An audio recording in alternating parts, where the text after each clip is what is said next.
Gregory John May was born on March 19, 1945. At age 55, he was living in Bellevue, Iowa, where he was an antiques dealer with a sharp eye for Civil War memorabilia and a skilled tattoo artist who had spent over 20 years working in Lake Geneva, Wisconsin. Greg had a quiet charm and a deep knowledge of history. He stood out even in small towns. But in January 2001, after only a few months in Bellevue, Greg vanished without a trace. He had recently opened his home to his longtime friend, Douglas DeBruin, a heavily tattooed ex-convict known as Moose, and DeBruin's girlfriend, Julie Miller. The three shared a rental house, worked at a nearby tattoo parlor in Illinois, and were frequently seen around local bars and diners. But by mid-January, Greg's regular calls to his children stopped, something he had never done before. His son, Don, living in California, grew increasingly worried. When weeks went by with no word, Don and his sister, Shannon, traveled to Iowa to file a missing persons report. But by then, it was already too late. When investigators arrived at Greg's house, they found it cleaned out. His furniture, his treasured Civil War antiques, and nearly all of his personal belongings were gone. Neighbors told police they had seen DeBruin loading a yellow Ryder truck with Greg's possessions. He told the landlord that he and Greg were breaking their lease and leaving town, but that was a lie. The first real break came when Greg's Civil War collectibles began appearing at auctions in Illinois. Some were even donated to museums in Missouri, accompanied by letters falsely signed in Greg's name. Investigators traced the seller to a woman named Mary Clark, but when they called the number, it was Julie Miller who answered, pretending to be her mother. By March 1, 2001, the Iowa Division of Criminal Investigation had taken over the case. That same month, Greg's red Chevrolet Blazer was found abandoned in Aurora, Illinois. More of his stolen items were recovered from an auction house in Rock Island. And Greg's former girlfriend, Jan Booman, came forward with a chilling memory. She had visited Greg's home on January 11th, expecting to meet him. No one answered the door, but through the window, she saw the lower half of Greg's body sitting motionless in a chair, and Julie Miller inside, wiping something off the floor. In April 2001, police tracked DeBruin and Miller to Flagstaff, Arizona. They were arrested while still in possession of Greg's antiques. In the truck, investigators found a way station ticket, placing them near Kearney, Missouri, just days after Greg disappeared. That's when the case took an even darker turn. Back in August 2001, the owner of Kearney Truck Plaza had discovered a 5-gallon bucket beneath a trailer. Inside was hardened concrete with a blue reflector protruding from the top. When it was opened, investigators found a human head encased in the cement. A knit cap had been placed over the face before the cement was poured, obliterating any visible features. The skull remained unidentified for nearly 4 years. In 2005, forensic sculptor Frank Bender created a bust based on the skull. It was posted on the Doe Network, where a volunteer recognized the likeness from an old photo of Gregory May. The identification was later confirmed through dental records. Greg's severed head had been sitting in that bucket of concrete all along. By that time, Julie Miller had already been convicted of transporting stolen goods across state lines. She initially denied knowing anything about Greg's murder, but in exchange for immunity from homicide charges, she agreed to testify against DeBruin. In court, Miller gave horrifying testimony. She claimed DeBruin strangled Greg in the kitchen on January 11, 2001. Afterward, they moved his body to the basement. There, in an effort to conceal what had happened, the body was dismembered using a knife and an electric chainsaw. Miller said she helped wrap the remains in plastic. The limbs and torso were discarded along Highway 52 and into the Mississippi River. DeBruin tried to shift blame, claiming Miller had killed Greg and that his own memory of dismembering the body was gray. However, the jury didn't buy it, and in April 2005, Douglas DeBruin was convicted of first-degree murder and first-degree theft. He was sentenced to life in prison without the possibility of parole and remains incarcerated at the Iowa State Penitentiary in Fort Madison. Julie Miller later pleaded guilty to perjury and served time at a federal prison in Waseca, Minnesota. She was released in 2011, reportedly changed her name to Julie Anderson, and is believed to be living in Webster, Wisconsin. For Greg's family, the legal outcomes offered little comfort. His children were horrified, not only by the brutality of his murder, but by the realization that Iowa law didn't fully address what had been done to their father's body. To this day, only Greg's head has been recovered. The rest of his remains were never found. The man who once spent his days honoring the past, collecting and preserving the stories of Civil War soldiers, became the victim of a crime so gruesome, even time couldn't completely bury it.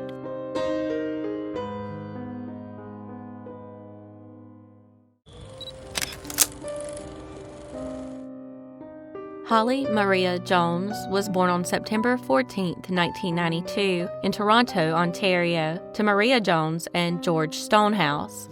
She was the youngest of 4 children, with older siblings Shauna, Natasha, and James. Holly was a bright, imaginative, and compassionate child who dreamed of becoming a famous singer. She was known for her loving nature, big smile, and ability to make others feel special. At 10 years old, she was a student at St. Luigi Catholic Elementary School in Toronto's Junction Triangle neighborhood. She thrived academically, ran cross-country, played basketball, and volunteered as a lunchroom helper for younger students.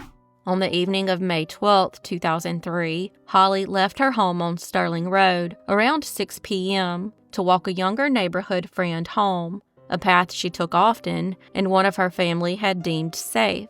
She was last seen returning home alone just a few blocks away after making sure her friend got inside safely. A neighbor remembered Holly waving and cheerfully saying, "Bye, see you tomorrow," as she continued along the route back to her house. By 8:30 p.m., darkness had set in and Holly still hadn't returned. Her mother, Maria, initially believed Holly had stayed longer at her friend's house, but when she called and was told Holly had left hours earlier, dread set in. Family and neighbors immediately began searching the neighborhood. Police were contacted, and a massive citywide search was launched.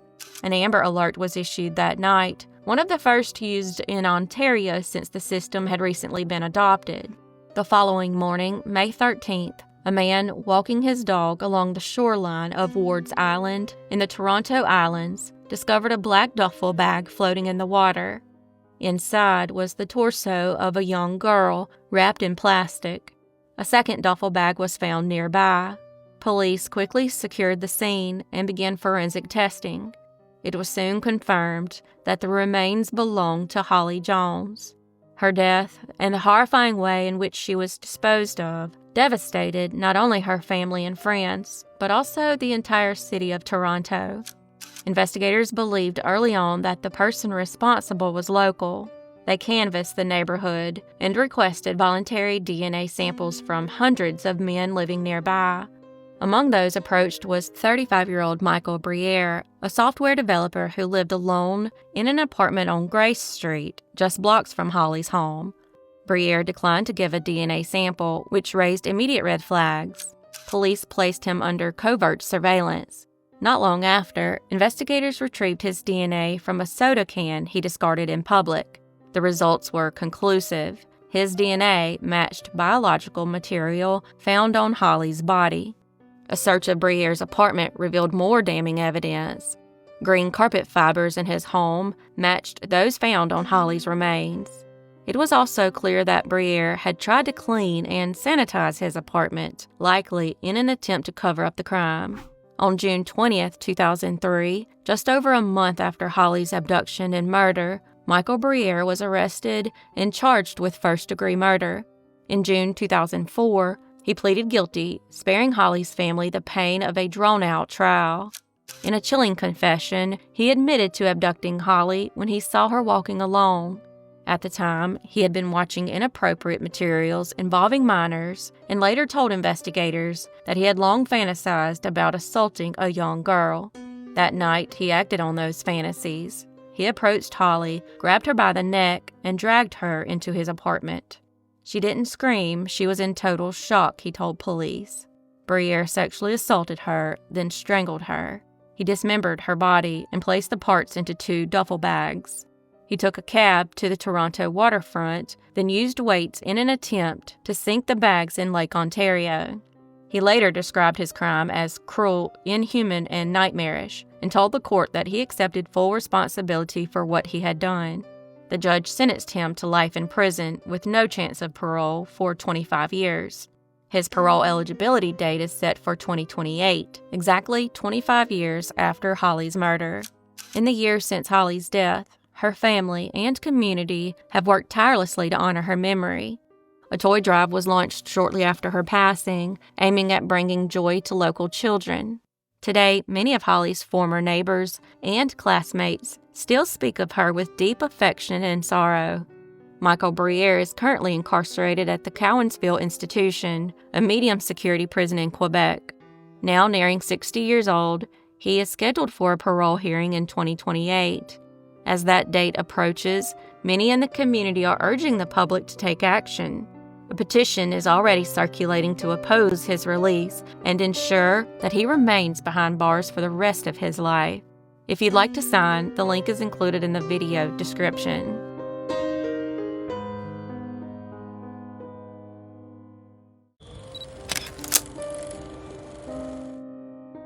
Jade Brenda Elizabeth Morris was born on March 23, 2002, in Las Vegas, Nevada, to parents Philip Morris and Tawana Reeves. She was a bright, loving, and compassionate child, known for her smile, her smarts, and her heart. At just 10 years old, Jade was a 5th grade honors student at Wasden Elementary School.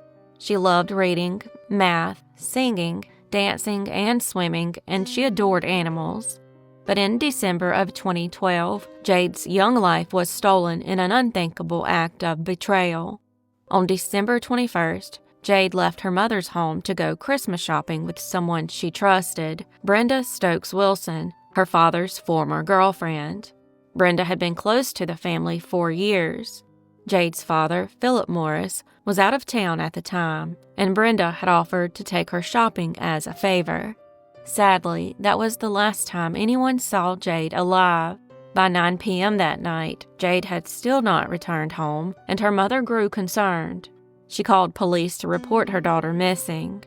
Hours later, they learned that Brenda had been arrested at the Bellagio Casino after a violent and bloody altercation. She had slashed the face of her coworker, Joyce Rohn, with razor blades in each hand. Joyce survived but was left with deep lacerations across her face. Brenda offered no help in the search for Jade. She refused to admit she had even picked Jade up. 6 days later, on December 27th, a passerby, walking his dog, discovered a small body in an undeveloped desert lot near North 5th Street and the 215 Beltway, just a few miles from Jade's home. The body was later identified as belonging to Jade, and she had been stabbed more than 40 times. Investigators quickly gathered damning evidence. Jade's blood was found on the steering wheel and driver's side door of the red Saab Brenda had borrowed that night. DNA also linked her clothing to the crime, and she was subsequently arrested and charged with Jade's kidnapping and murder. During interrogation, Brenda told authorities she had asked her doctor to admit her to a psychiatric hospital just days before, saying she felt like she wanted to hurt someone. She had reportedly stopped taking her prescribed anti-anxiety medication. Police suspected jealousy was the motive. Brenda allegedly believed Jade's father was romantically involved with the woman she later attacked at the casino. In 2013, Brenda Stokes Wilson was convicted of the brutal murder of Jade Morris and the violent attack on Joyce Rohn. She was sentenced to life in prison without the possibility of parole. Jade's death devastated her family and shook the Las Vegas community. Jade Morris was just 10 years old when she was murdered and is deeply missed by all who knew her.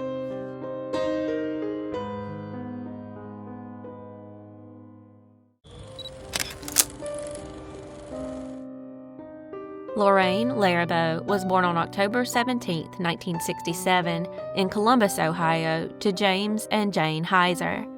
In 1976, her family moved to Security Widefield, Colorado, a quiet community nestled near Colorado Springs.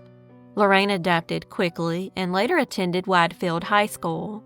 She was known for her easy smile and gentle heart, someone who loved being a mother more than anything. By age 24, Lorraine had settled into life as a stay-at-home mom, raising her young son, Stephen. She lived in Security Widefield and was in a relationship with a man named Jerome Harden. On the night of December 19, 1991, Lorraine was at Jerome's place with her sister, Robin Bragg, and Robin's boyfriend, Anthony Phillip. That evening, Lorraine said she wanted to go to Bumper's Bar, but no one else felt like going. Anthony eventually offered to give her a ride, and it would be the last time anyone saw her alive.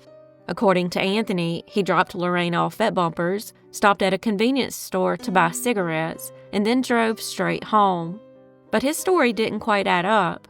The drive from the bar to his house should have only taken 17 minutes, but Anthony claimed it took him over an hour, and he couldn't account for the missing time. When Lorraine didn't return home, her family grew worried. A search was launched, but with El Paso County spanning over 2,100 square miles, there was little to go on. Days turned into weeks. Then on January 20th, over a month later, a woman jogging through Sand Creek with her dog stumbled across a horrifying sight. Her dog darted off the trail, leading her to a human body lodged between two massive chunks of construction concrete dumped in a ravine. The remains, which were partially clothed, were identified as Lorraine. About 10 yards from her body, investigators found a single cigarette butt. 300 yards farther up the creek bed, they discovered her pants, underwear, and shoes scattered in the dirt. The autopsy was heartbreaking. Lorraine had died from a ruptured spleen and liver, severe blunt force trauma to the head, and other injuries consistent with a violent fall. At first, there were few leads. Both her boyfriend, Jerome, and Anthony provided DNA samples, but suspicion soon zeroed in on Anthony, the last person to see her alive and the man whose timeline didn't make sense. Eventually, Anthony cracked. He confessed to what really happened. He said that on the way to the bar, he and Lorraine pulled off near Sand Creek. According to him, Lorraine began coming on to him and started undressing. He claimed he didn't want anything to do with her, so he pushed her out of the car.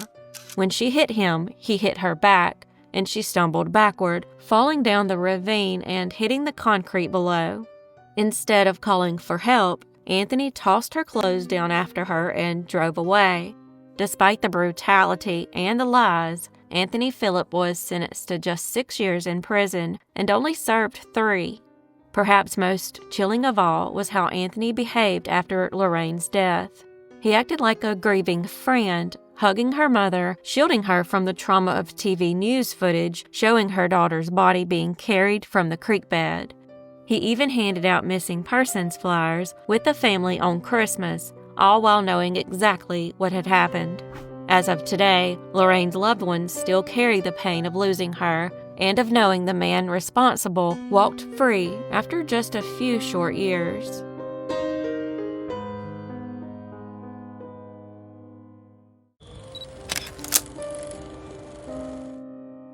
Yarmila Falater was born on February 5, 1955, in Cook County, Illinois.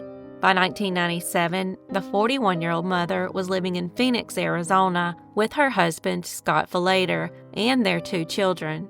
To neighbors and friends, the Falaters appeared to be the perfect Mormon family.